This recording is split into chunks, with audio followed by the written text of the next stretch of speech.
Angry opposition lawmakers have gathered outside South Korea's parliament, where President Yoon Suk Yeol was earlier expected to arrive before reportedly changing his plans. President Yoon has not made a public appearance since he withdrew martial law on Wednesday. Let's get more with East Asia correspondent Kathleen Calderwood, who is outside South Korean parliament. Kathleen, can you start by describing the scene to us there? Well, Manny, as you can see behind me, there's an absolutely enormous protest going on. We're on the road that leads down to the country's National Assembly, and there would have to be thousands and thousands of people here. They are filling up the road for probably about 500 metres, if not a bit longer. There's an enormous protest. Obviously, it's very loud, as you can hear. So people have been turning out now for several nights in a row. There were people who reacted immediately on Tuesday night after President Yoon Suk Yeol made that bizarre decision to declare martial law. And then we've seen protests every night. This one actually started earlier this afternoon before people knocked off work, and it has just grown and grown as obviously on a Friday afternoon people finish work and come here. People are very angry. We've just spoken to a couple of people. One of them called the president a coward because he, of course, has not come out and addressed the public. And we're expecting more protests tomorrow, and I'm certain that they will be this big, if not even larger. Now, Kathleen, there have been unconfirmed reports the president was going to visit Parliament to apologise for his actions. Given the turmoil that's erupted since then, would an apology have made any difference? Not unless that apology was accompanied by a resignation. Quite a few people who I've asked about what they think about the fact that he hasn't spoken have said he mustn't have anything to say. Like, what could he say to the South Korean public that would justify his actions?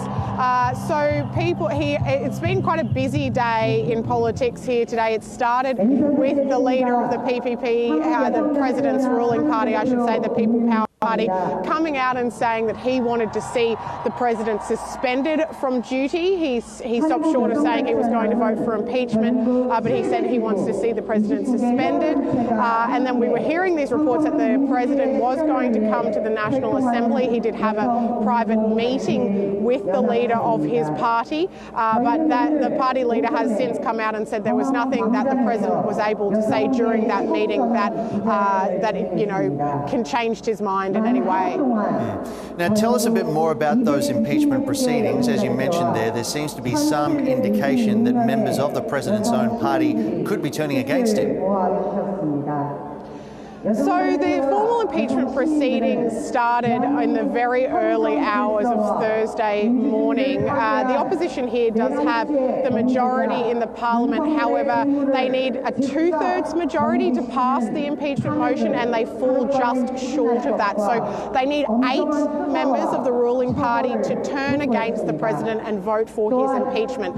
Now, so far the position of the ruling party is that they're going to oppose that motion. But of course, with the developments today, there is speculation about whether the party leader will change that position. Now, the reason that he came out today saying that he wanted to see the president suspended was because he learned that the president had ordered the arrest of several significant politicians during the martial law period. That included the party leader himself, also the opposition leader and the speaker, who's also from the opposition, although the president has come out saying that, the president's office, I should say, has come out saying that that's not the case.